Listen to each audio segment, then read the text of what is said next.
We decided that in order to have plenty of time for our business meeting, which we wanted to have enough time to do what we're going to try to do, we would start the business meeting after lunch had begun and after you'd had some chance to start conversations which we could now interrupt. So we'll begin with reports and things like that. I call to order the 2013 Central Midwest District business meeting. I have the honor of presiding. I'm Bill Sasso. I'm still the president, just like yesterday. And we begin by reading together our call to order and opening affirmation. So I invite you to read with me this affirmation. We, the people of the Central Midwest District, firmly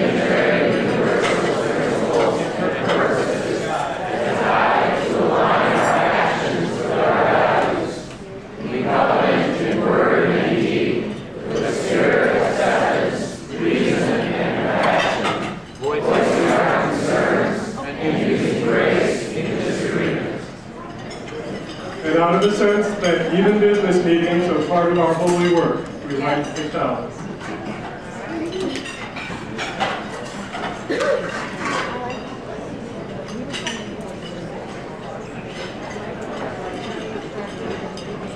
We begin by certifying a quorum, and our secretary is Tracy Alcock.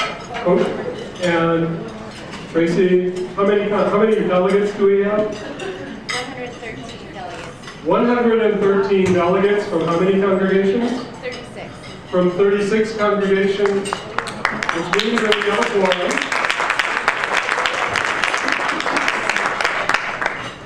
Most exciting part of the meeting, always. I'd like to announce those who have agreed to serve as the committee on the minutes. I'm pleased to report that the Reverend Wonders of Kenosha, Wisconsin, Mr. Kurt DeWeese of Springfield, Illinois, and Peggy Bocard of our Evanston congregation and our district office have agreed to serve as the committee on the minutes, working with our secretary to make sure that the minutes accurately reflect our experience here today. Speaking of the minutes, I'd like to request a motion for final approval of last year's minutes, which are printed on page 11 through 14 of your delegate packet.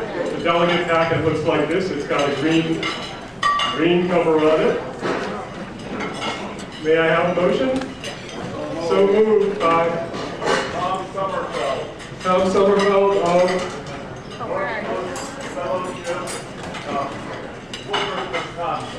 Northwoods Fellowship, Woodruff, Wisconsin. Great. And may we have a second? A second from Diane Brown of the Peoria congregation. Thank you. Is there any discussion of the minutes? All right. Well, we get to do our first voting. We're warming up. If you're a delegate, you should have a card. It might look yellow or it might look blue. They both count. So, if you as delegates could please search out your delegate cards and at the appropriate time raise them. All in favor of approving the minutes, please raise your cards. Okay. Thank you. Put them down. All opposed, please raise your cards. If there are any abstentions from this vote, would you please raise your card? One abstention. The motion to approve the minutes is carried. Thank you very much. Good job.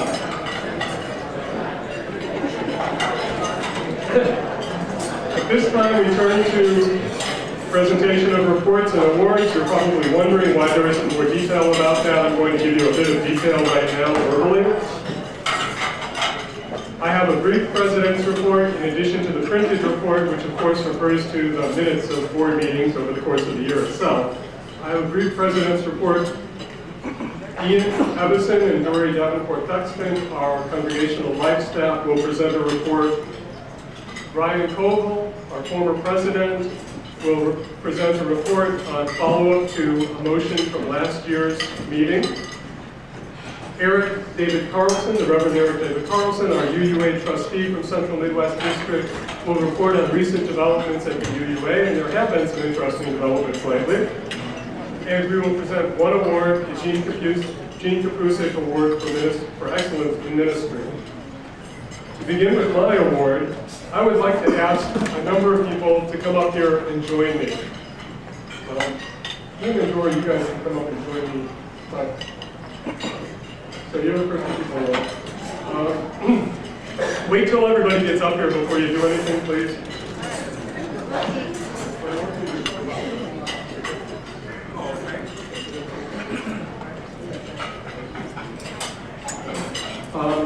I'd like to ask the members of this year's Central Midwest District Board to come up here. You don't have to wait until I call your name, but I will call the names just because I would like you to hear the names and which congregations have supported the work of the district by putting forth their members and leaders to serve in this way. Our Vice President, Jeff Reed, of the Fond du Lac, Wisconsin congregation. Our Treasurer, Nancy Armstrong, of Normal, Illinois, of the Bloomington Normal congregation. Our Secretary, Tracy Hope of Florissant, Missouri, I think First Alton, of the Alton congregation. Our Youth Trustee, Ken Pechtel, of Libertyville, Illinois, and I think North Shore Unitarian congregation in Deerfield. Our Ministerial Trustee, the Reverend Sidney Morris, of the Keweenaw Fellowship in Oakland, Michigan. Our UUA District Trustee, the Reverend Eric David Carlson of the Stockton, Illinois congregation. Our trustees at large, Vera Dowell of the Oak Park congregation. Susie DeVeers. Okay, I was trying to get you to wait before you clap. Because frankly, you ought to be clapping for every one of these people. I know what they've been up to. Okay. So Vera Dowell of the Oak Park Unity Temple UU congregation. Susie DeVeers of Waupaca, Wisconsin, I think of Appleton, is that the Hospitality Fellowship? And Rob Zimmerman of the Brookfield congregation from Wauwatosa, Wisconsin, but we're not finished yet. That's this year's board, but some more people are coming up here. I'd like to ask our former president, Brian Fogel, to come up here. Brian serves at Third Unitarian Church in Chicago. I'd like to ask our colleagues in governance, Prairie Star District President Kathy Jurek and Prairie Star District UUA Trustee Graham Kreiger to come up here. They're from Minnesota and Kansas. And our Heartland President Amy Taylor and our Heartland UUA Trustee David Jackaway from Indiana to come up here. Some of these people may not have known. Actually, none of them know us. I just want to say that this has been a really busy year, putting together the proposal which comes before you today. That our board, Central Midwest, and the other two boards, Prairie Star and Heartland, and the UUA trustees representing our areas, and the UUA staff, the Congregational Life staff team, and the office staff team, the administrative staff team, have all worked incredibly hard. And believe me, friends, if you don't stand up for any other thing during this business meeting, I want you to stand up and give these people a standing ovation. Thank you.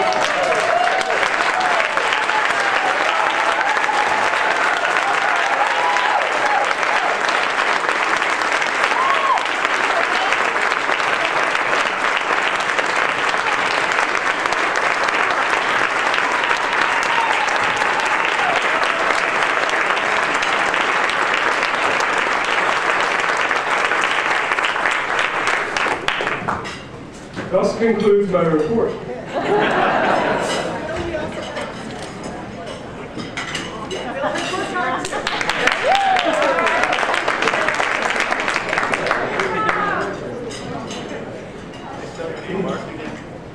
And now we turn to Ian and Dory for their report on the work that they have been doing.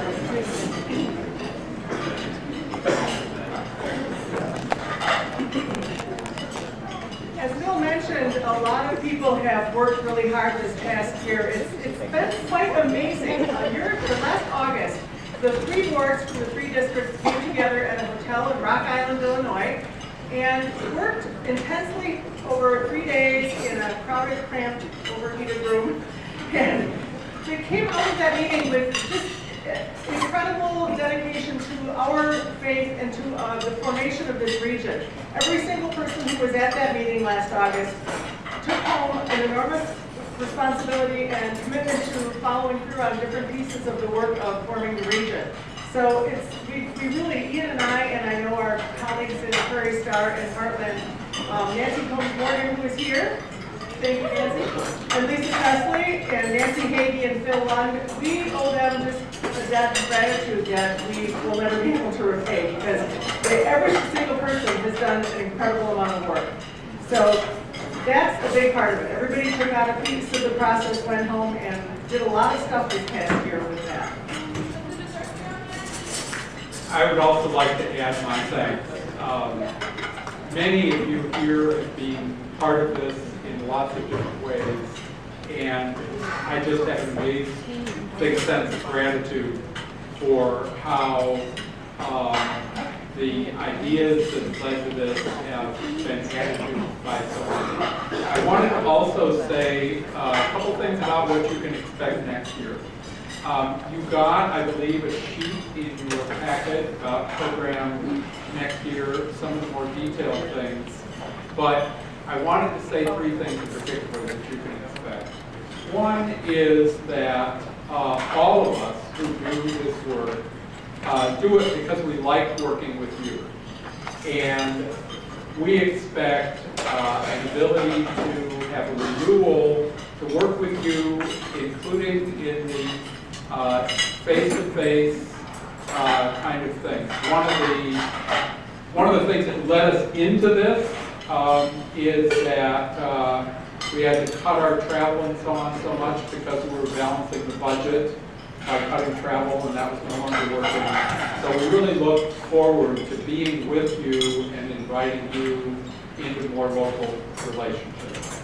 The second thing is that we are working on a lot of new online things, and I'm particularly excited about the work we're doing with supporting youth and young adult leaders who work and new kinds of educational environments. We here in this region pioneered the webinar, the sort of hour-long quick 10 points. And what we are prototyping right now is a version 2 of that, which will be a larger and more dynamic learning environment. We are also looking forward to helping introduce you to some of our colleagues from the rest of the region. They're very excited about getting to know you. Nancy Combs-Morgan has been working regionally for a couple of years now, so you've gotten to know her, and believe me, the rest of our folks are very looking forward to getting to know you also. So again, I just thank you, and we really look forward to being new and excited.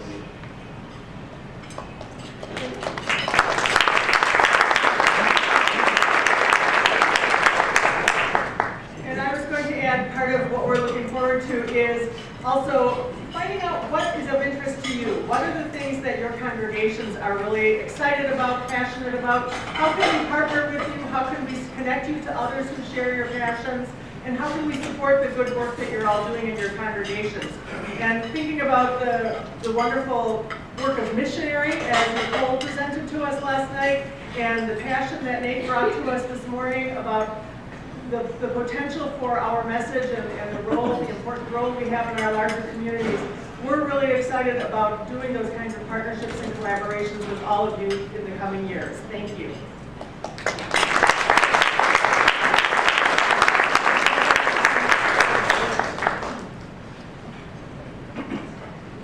Those of you who were at this meeting last year will recall that the delegates of this body passed a motion expressing concern about certain aspects of the ministerial fellowshipping process. In response to that motion, our former president, Brian Coble, has been in communication with the chair of the Ministerial Fellowship Committee and will now report on that action, on what we've done and what we've heard back from them. Thanks, Bill. And as Bill said, we have been, I say by we, Bill, representing the board, less intensively but certainly involved was our Congregational Service Director, Reverend Dr. Ian Evison, and me as a former president and the person responsible for filling that resolution because I was the president at that time at that 2012 meeting. Results of those conversations led to contact with staff liaison at our Boston office, who works closely with and provides staff structure and support for the Ministerial Fellowship Committee, and that's David Petit. And also, he put me in touch with Reverend Wayne Arneson, who is chair of the Ministerial Fellowship Committee. In a nutshell, as a sort of a condensed version of the letter that he sent me in its second form most recently, he wants me to assure all of you that the Ministerial Fellowship Committee is not deaf to the concerns that many of you may have, and I know that some of us certainly have, about the length of time and the process it takes for aspirant ministers to become credentialed inside of our movement. And what I'm going to do is I'm going to read some quick, brief excerpts from his letter to me, which I have forwarded on to the minister of the congregation from which the resolution last year emanated. And I understand that that letter has been sent on to those individuals who raised the question and resolution at our business meeting last year. But Reverend Arneson writes, "You are concerned about the time and expense that's involved for the candidates for our ministry as they meet the requirements of our ministerial credentialing. We share those concerns. We in fact share concern that the entire process of becoming a minister has become very expensive and very time consuming. And some of the reasons for that are beyond the ability for this committee to change." He also goes on to say, with respect to the work that the MFC does, because I also want to remind you that as it happens with respect to how we organize ourselves, there's no absolute reason that an MFC needs to exist. You, by your funding of our operations across the denomination, have chosen your fair share gifts or any donation you make to the denomination, you make it possible that there is an administrative structure beyond the seminary experience that allows us to screen as well as to attract and finally credential our ministers. And I think that I probably speak for many of my colleagues who've gone through that process, that we think that that has a good effect on overall developing strength for our ministry. But Wayne Arneson goes on, he says, "If you believe the Ministerial Fellowship Committee serves a good purpose and works on behalf of the congregation, I want to remind you that as a committee of the board of the association, we are funded by a budget that the board votes. The budget is recommended by an administration that has had to deal with shrinking revenues for the past 4 years. The budget for ministerial credentialing has been reduced since and that's Reverend Arneson, since I began serving on the MFC.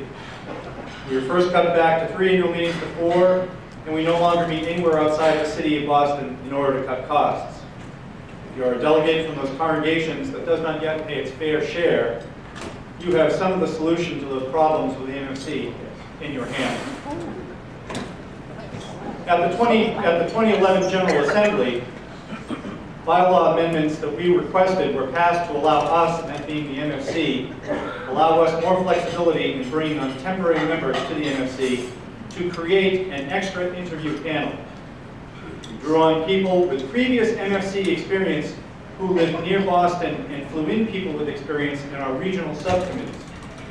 For 3 meetings from December 2011 through March 2012, we met with these extra panels and added 30 new appointments to our schedule. And now, as it happens, and just as it turns out with the quirk in that scheduling, the MFC actually has vacancies on their schedules for interviews in the fall.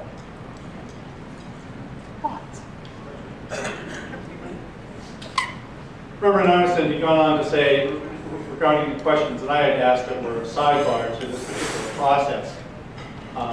But as he said, any sort of impact as it relates to the MFC, certainly want to be able to hear information from you and the congregations, knowing full well that as it happens that there are congregations who are upset by what happens to their particular intern. These happen, these sort of conversations and communications happen on occasion. David Petit sees them, and Arneson sees them, and they're certainly equipped to be able to deal with them. It's not a pleasant aspect of the work, but they signed on for it, and they know that it certainly happens. So I want to assure you that the UUA and the MFC is not deaf to your concerns, nor do they want to act in such a way that they don't want to be seen as being not responsive. They're strapped for budgeting, just as we all are in our local congregations, and I know that I'm not telling you anything you don't know if you've been a member of the Board of Trustees at your local church. So, as I said, Wayne wants to be responsive to your concerns and understands that occasionally that there will be heartbreak. But with any sort of communication that you have specifically, feel free to forward that on to him through David Petit's office, and I'm sure they'll get back to you as fast as they can. Mr. President, that's my report. Thank you very much.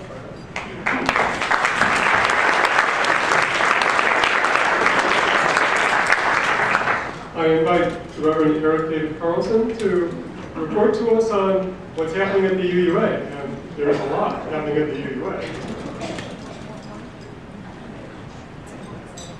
There is a lot happening at the UUA. In the interest of time, I'm going to highlight three things that I think are particularly relevant. I also have a written report that goes into more detail about the last year's activities. I'm going to leave it on one of the back tables there so you can grab a copy. Also, I want to say that if you want to have further conversations with me about anything that we raised here, I am very easily accessible on the web. You can find me on Facebook, you can find me on my congregational website, or you can simply write me at uureverend@gmail.com. So, probably the biggest thing that the UUA board has undertaken this year, and certainly in terms of dollar amounts, is the transition of our headquarters from the 4 buildings on the Beacon Hill area, neighborhood of Boston, to a new location, also in Boston, just across the channel behind the Children's Museum in what's called the Innovation District, or the Warehouse District, if you're familiar with Boston. It's very close to South Station and accessible from the Silver Line. And what's really exciting about the new property is that in addition to providing us more square footage than what we currently have, it is basically an open floor plan that we get to design and build up as we need, and will include spaces for a large worship space, a public bookstore, a history museum on the ground floor that's accessible to the public, in addition to 2 floors of office and meeting space that will be wired for internet and have all sorts of 21st century amenities that our properties and Beacon Hill just don't have. In addition to that, it will also provide us some rental income, as there are 3 floors of the building that we don't anticipate using, and will rent out to other companies that will provide us with rent and revenues. It's about $1 million a year that we will make from the buildings, as opposed to spending several $100,000s a year in maintenance, which is what we currently have.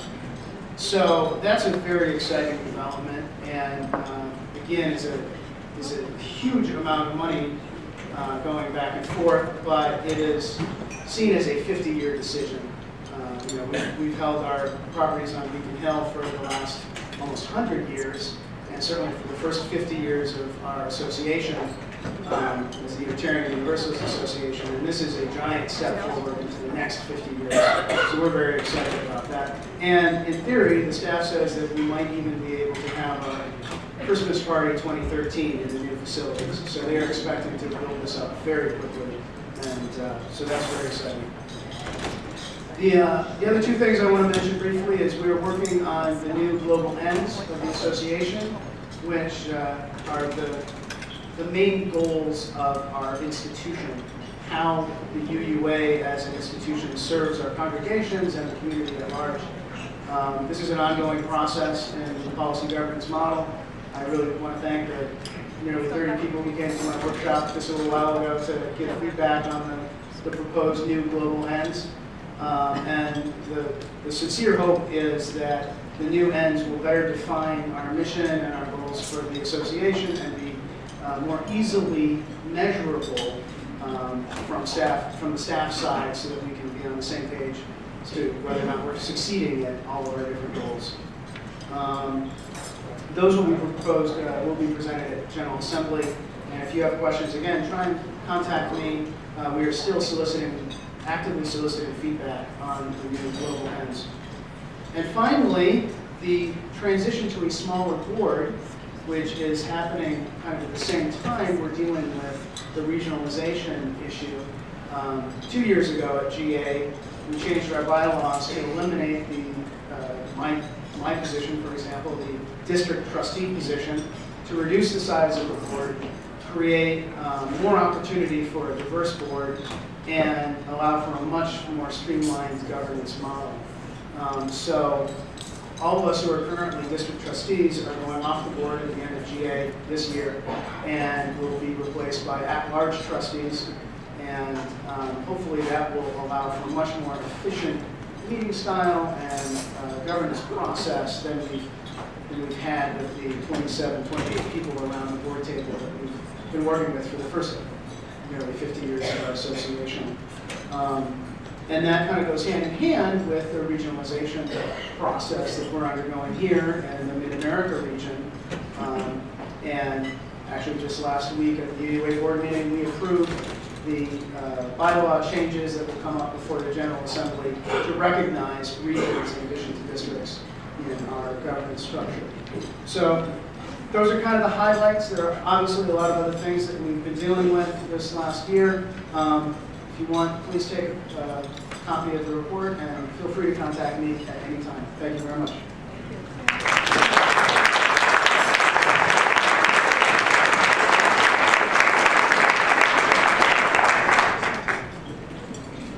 At this time, I'd like to invite Reverend Sidney Morris and DA2013 to join me up here.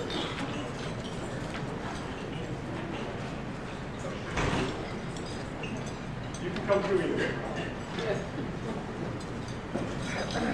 It's been my great honor to coordinate a committee which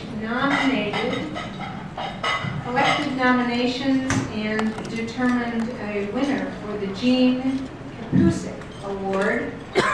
Jean is from here, the Unitarian Church of UU Church of Hinsdale, Illinois, with the Reverends Drew Kennedy, Roger Birchhausen, and Emily Gage, all past winners, and also Ian Evanson and Dory Thexton, with the able assistance of Bill Sasso. We did indeed send out nominations, and I'd like you to hear what the call that we sent out said.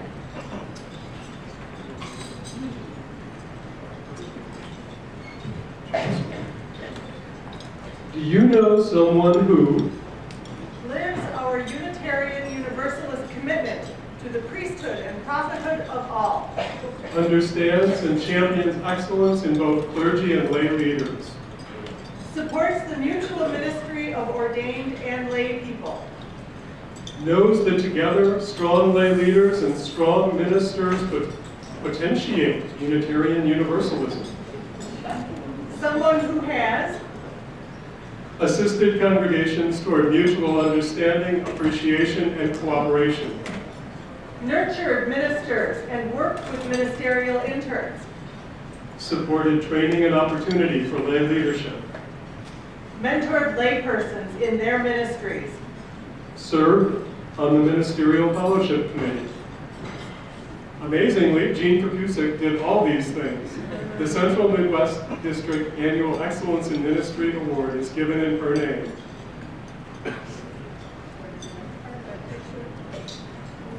a sharp mind and a gentle spirit who was known for her wisdom and forthright presence. Jean devoted herself to serving Unitarian Universalist ministry in the congregation and at district and national levels over many years. She is remembered for her unstinting work and for her graciousness. She was incredibly welcoming to me when I came here to the Midwest, from Denny Davidoff and Kay Montgomery when they were here. For those, and Emily Page. Those are people who, or Emily Gage, who sorry about that, who made those quotes. The purpose of the award is to recognize a person, clergy, or laity who's made a significant contribution to strengthening UU ministry in this district during the past year. After considerable deliberation, we have indeed found a recipient for that award. I'd like to invite Patricia Dory to come forward.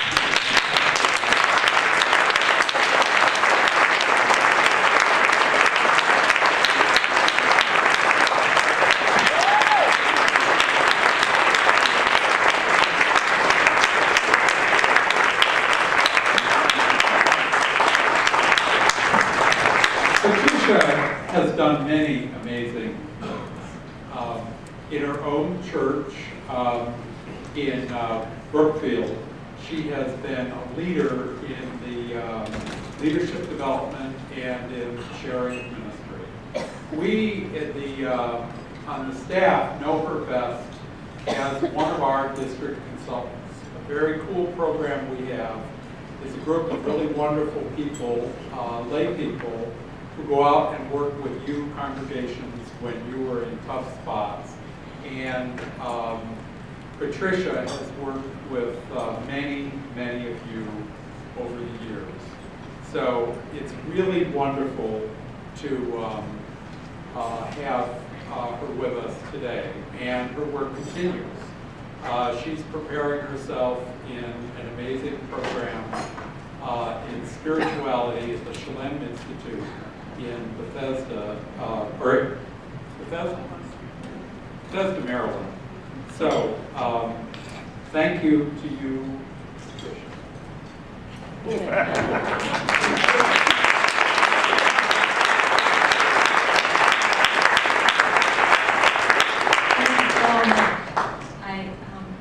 First of all, I'm very humbled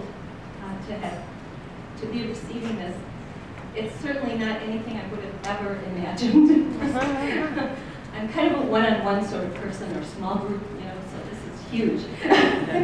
So thank you so much, I know that Karen Engelking and Suzelle Lynch, Suzelle is my minister, and Karen is a dear friend and colleague in our community who chairs our shared ministry program, or our shared ministry committee, that they nominated me, and I know I feel connected with every single one of you. Some of you I've worked with, and you are in my heart.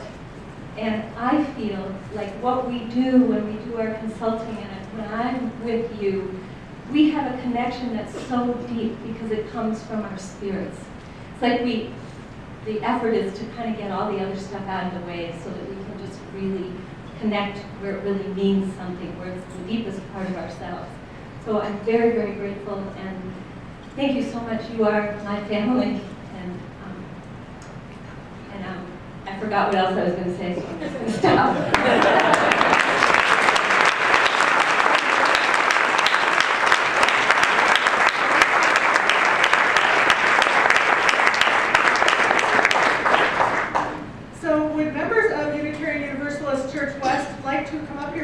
We have something for the congregation as well. Wow.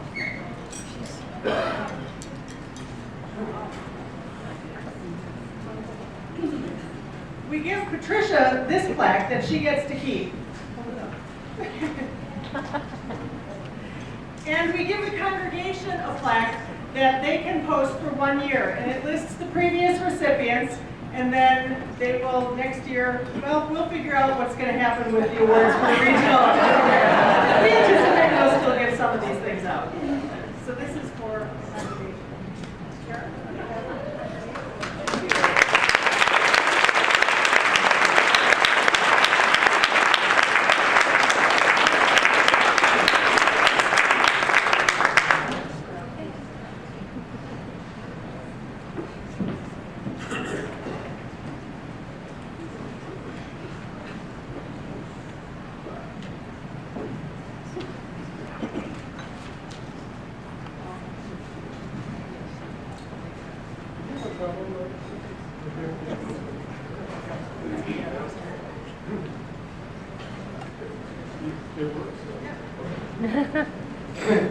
Now we get to the part where we might need more than one microphone, and I just wanted to make sure we were ready. that concludes the reports and awards section of the agenda. So we move now to what's called Section 2 on the official agenda, consideration of the Midamerica region proposal. And I'd like to invite Reverend Brian Koval to make the motion. And why don't you make it that way?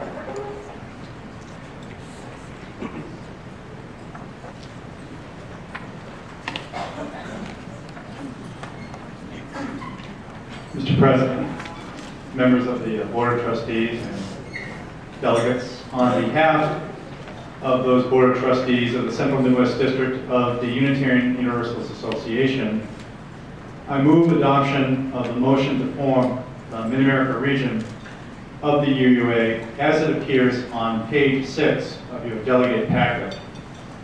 I do so with one technical amended as requested by legal counsel, wherein we replace the phrase in a quote, succession of the CMWD, end of quote, as it appears at the last complete line of the motion with the phrase, the quote, merger in the Midamerica region.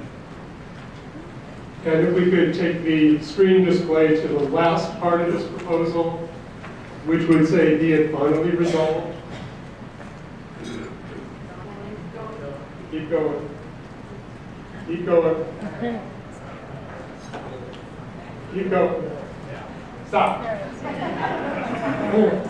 Okay, so we're taking succession of the CMWD out and inserting merger in the Midamerica region. And thank you, that's a clarification of the meaning rather than any kind of change of meaning. May I have a second for the motion? Second. Second, and that was Alan Taylor of the Oak Park Unity Temple Unitarian Universalist Congregation, wasn't it? It was. Thank you. Before we begin open discussion of this, I'd like to invite our longest serving current board member to briefly run us through the process over several years that got us to the point where we're talking about this today, just in case anyone here in the room feels like, whoa, what's this all about? So I'd like to invite Nancy Armstrong to come forward and briefly describe the process that got us here. I am not as old as he suggests.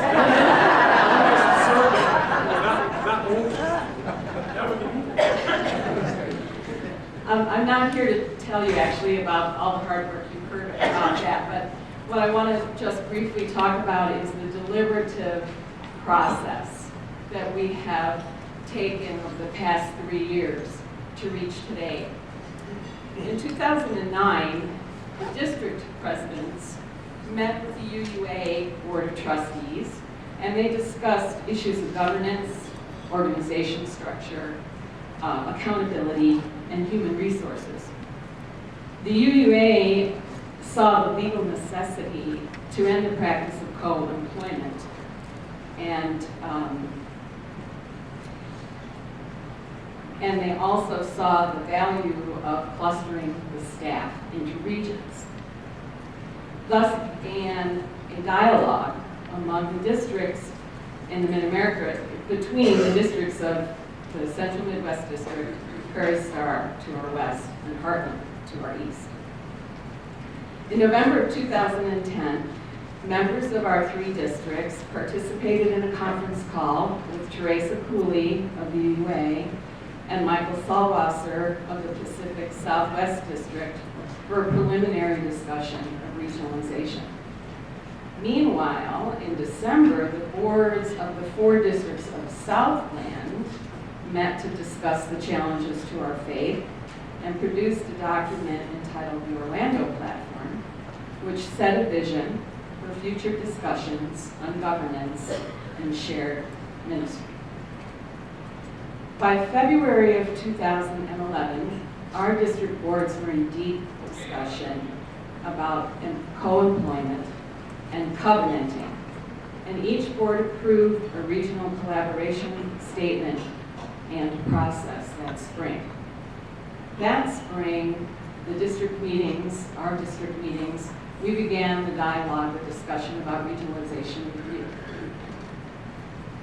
Now the heavy work of organizing a process began under the amazing leadership of Brian Covell, Amy Taylor, and Kathy Durrett. Without their leadership, this would not have gotten where it's gotten. Their organizational ability is amazing. In October of 2011, the executive boards of the 3 districts met in Chicago with field staff and with Teresa Cooley to create a vision and an action plan for regionalization. In November, all 3 districts accepted similarly worded covenants with staff and with the UUA BCL and voted to work together to create a regional governance to replace the district boards. We created a transition team. We approved a tentative budget to be funded by the districts and according to their ability to pay, and we gave ourselves the goal of bringing regionalization to a vote in the spring of 2013. That spring, at our district meetings, we continued the discussion of regionalization with you. By August of 2012, much of the groundwork was laid, and all of the members of all 3 district boards met in Rock Island, as Rory mentioned, for a 2-day retreat. The outcome of that retreat was consensus on and commitment to a Midamerica region covenant, governance, and financial structure.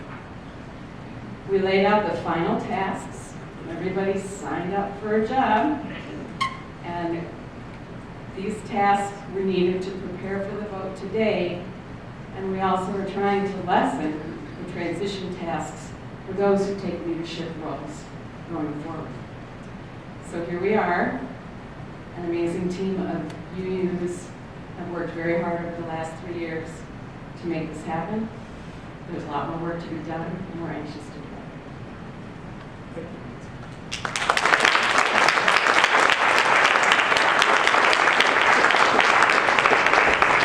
At this point, we begin discussion of the proposal, and I'd like to invite the maker of the motion to begin the discussion. Thanks, Linda.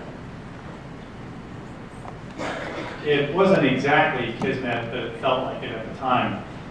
But to provide a little bit more of the context for Nancy's fine presentation and summary of the work that we've done so far, it just so happened that when I was in sabbatical leave in the fall of 2008, I had attended a conference in Portland, Maine, basically entitled New Visions for the Small Pastorate.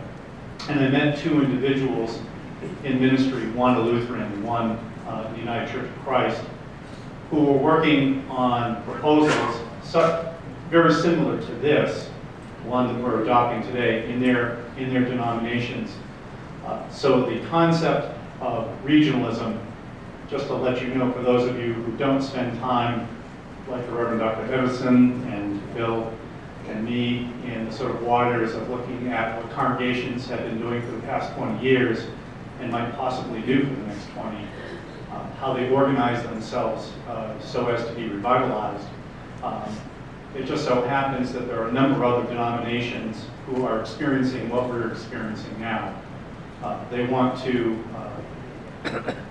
make sure that they release whatever funding stream they have to empower the staff to work as intelligently, as responsibly as possible to increase needs in the local congregations, and also support to religious educators and to ministry, and also to reduce the cost of governance, to cut down redundancy.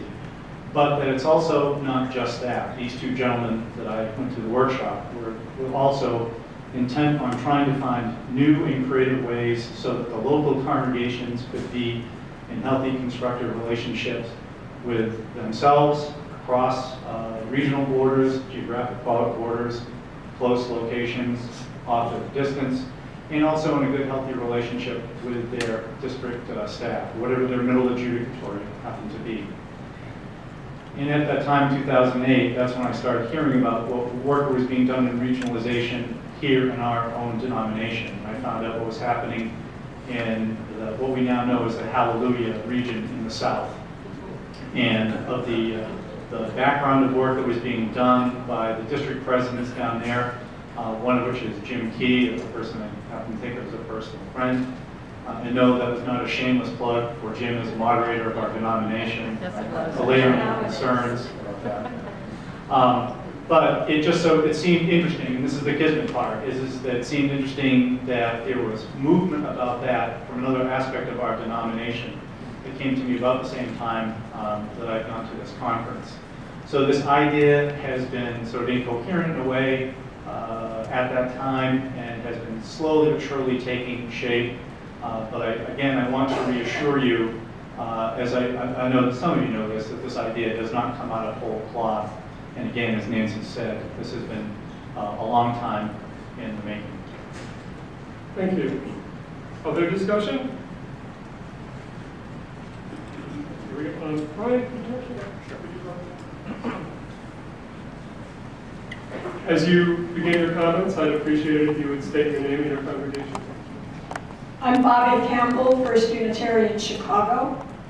And with all due respect to the people whom I know have worked very hard on this, I rise to oppose it.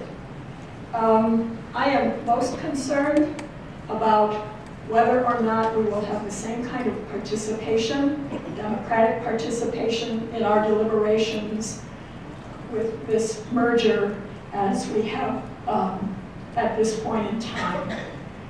And I might have supported it had it not been for the context in which I see the UUA at this point in time. I don't see the UUA as an organization going out in a missionary mode, organizing congregations as was described to us last night. I see us rather as an organization that is undergoing some anti-democratic changes to my way of thinking, especially at General Assembly, where some of you might know there have been and are ongoing attempts to do away with the actions of immediate witness, where our board is now all elected at large, which means that the rank and file do not have the same kind of access to the board that they might have had before. And also to some of the comments being made about building a movement, in addition to congregations, but the movement was somewhat nebulously described in Peter Morales' letter of last November, which many of you may have received. So in that context, I will vote against this motion. Thank you. Other discussion? Gentlemen, almost right behind you. Phil Hamels from First Unitarian Church. The Denominational Affairs Committee of the First Society of Chicago, also known as the First Unitarian Church, met to discuss this new movement forward, this new organizational structure. And our position was that so long as there was no reference to congregation and beyond in the founding document, we made a resolution, voted on 4-1, that we would support the regionalization effort. I personally endorse this new effort as an arena for members of the Unitarian Universalist Multiracial Unity Action Caucus to spread the gospel of multiracial Unitarian Universalism.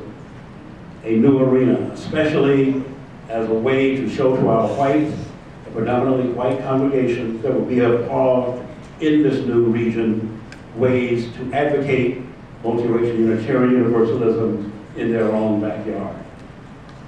From the mountains of Marquette in the north to the rolling landscape of Ohio in the east, to the great arc of invasion and discovery in St. Louis, in the south, to the land of our Native American ancestors and Ute descendants in the Dakotas. This gives us a chance to bring to our region a possible power as we have a rendezvous with destiny, not in an illiberal time, but in a neo-liberal time, which is more dangerous than that ancient foe.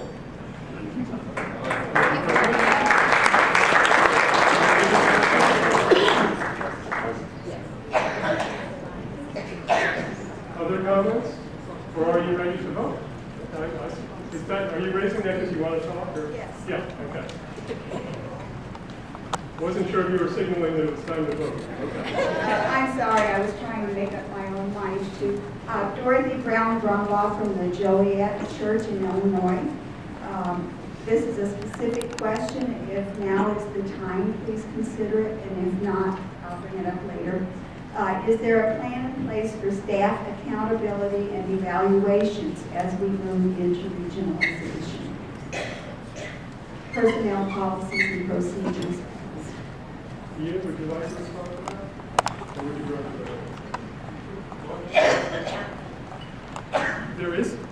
There is work underway. I could show you documents. I don't know if they really look like plans. Am I on? Still got a green line. Can't believe I'm There. We have documents that we're working on. We're in the process of defining staff accountability issues. We have attempted to work on that in a kind of an ad hoc process this year, identifying accountability. I can envision certain things which we have at least talked about that include things like a joint session of the regional board and the regional staff team in sometime like June, which is unfortunately a really busy time, where we look at kind of the results relative to objectives for the previous year and discuss what we learned from that experience and what would go, objectives for the coming year that come out of that and come out of other discussions. The Congregational Life staff, as part of the UUA, is also looking at these questions and is working with instruments which will allow both if a staff person comes to your congregation, does a workshop, there'll be a relatively quick and easy online survey for feedback on that, as well as the more subjective kinds of feedback that sometimes it's important to convey that don't always work in a above average, average, below average kind of instrument. That's something we're working on, and my understanding, and I think this is from things you've said, Ian, is that the UUA is working on that with respect to the Congregational Life staff, all the regional staff teams in general. UUA has a process, and we're all evaluated every year. The question is, in this new structure, what new things are appropriate to that? And that's the part that Bill was just talking about. Other discussion? I have a question over here. Can we run the mic? Oh,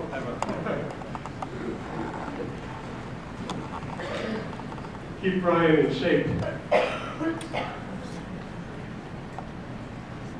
Hi, I'm Quinn Bennett from UCW in Brookfield, Wisconsin. So I guess along with that question about accountability and like the comments you made, would it just be some kind of a survey after a workshop or something, or is there a way to kind of, have more say in how we're collaborating with different leadership as we regionalize? If something's not working, is there a way that we could rise that up, basically, is what I think.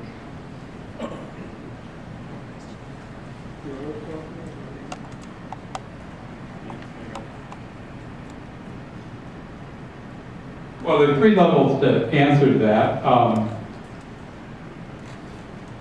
Things are always not working. And a lot of what we do is talk to people about how to work that out, what to do about that. And the question is, therefore, what sort of, both what fallback methods are there.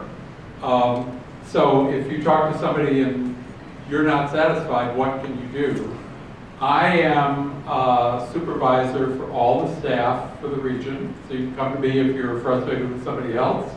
If you are frustrated with me, you can go to the president of the region or to Teresa Cooley. Now, the other part is what kind of ongoing evaluation are we going to have of all the things we do so we can learn from our experience together?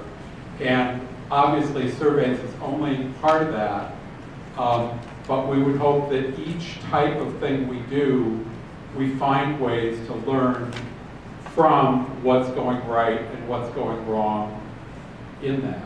And that's somewhat specific to the type of effort. Sometimes a survey, sometimes a gathering afterwards to say what went well and what didn't, but we are also open to ideas about that. Further discussion? The physical proximity and also technological capacity will allow us, we hope, for you guys to be able to relate to each other in new and creative ways. With connection, however, also comes a level of accountability. And that accountability is built into our historic document, the Cambridge Platform, that the Reverend Dr. Kirk mentioned last night. So I think it's an exciting time to unlock capacity for building both our congregations and our movement. Further comments or questions? Somebody over here? Okay. And appreciate the people who are pointing at the people who are raising their hands. Kind of hard to catch the whole room. I'm Lois Waisner from First Unitarian in Milwaukee. Could you explain for the whole group what you envision for next year's, what's currently called the District Assembly? How that might work? Yes, I could, but it probably would be better to have the people who are responsible for actually doing it explain it, and I'd ask Ian or Dory to respond to that question. And if she contradicts anything I said earlier, she's right. We are working with our neighboring staff teams from the other districts to have a weekend, and it's going to be the weekend of April 11th, 12th, or 10th through 12th, something like that. And the reason for that is that the Prairie Star District has a signed contract with the hotel in Topeka, Kansas.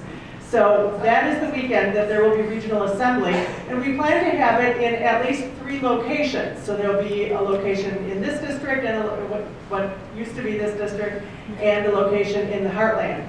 And we plan to have live streaming of a single keynote presenter from one place to the other 2, and also live annual business meeting. So we're excited about this new kind of technology, also a little scared, but we're excited about working on that. So, and then within each of the 3 locations, there will be separate workshops and worship services and opportunities for those people gathered in those 3 locations to be together with each other. So that's the plan at this point.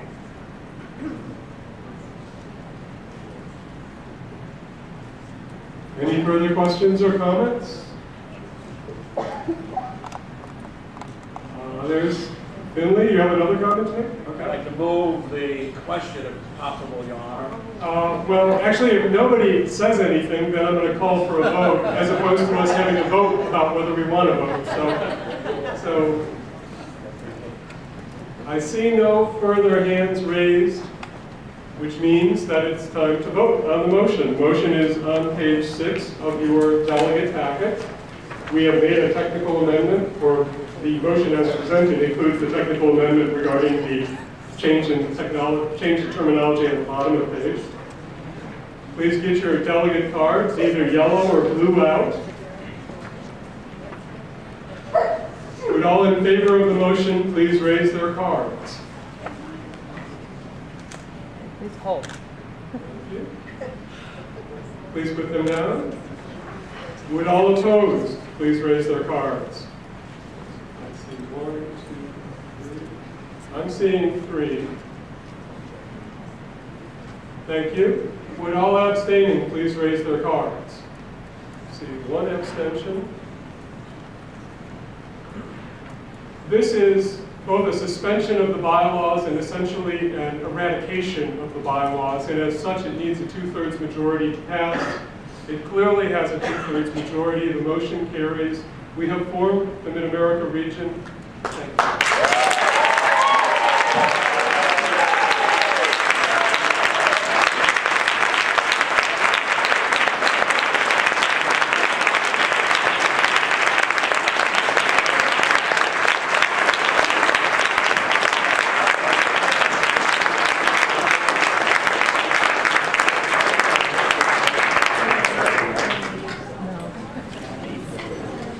I note the Reverend of DeKalb, Illinois, coming onto the podium. What's up, Linda? Mr. President, it has come to my attention that this is certainly a moment that might be celebrated. Do you have a particular form of celebration in mind?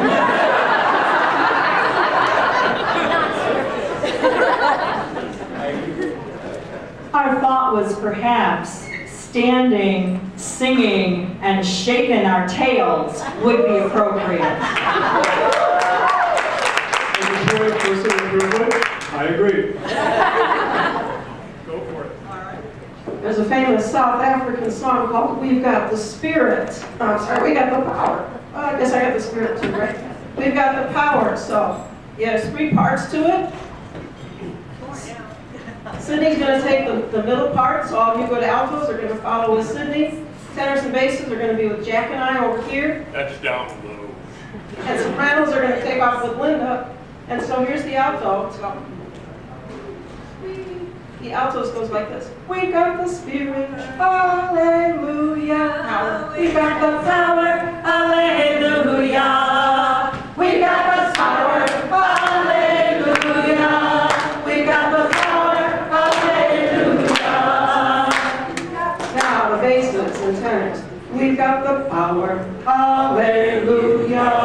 We got the power, hallelujah. We got the power, hallelujah. We got the power, hallelujah. Sopranos. It's like this. We got the power, hallelujah. We got the power, hallelujah. We got the power, hallelujah. We got the power, hallelujah. There we are. We're going to start with that. We did the Here we go. Everybody up. Dance, please. We got those ready, set. We got the power, hallelujah. We got the power, hallelujah. We got the power, hallelujah. We got the power, hallelujah.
Well, remember to use that power only for good. I felt offer it to me. Thank you so much.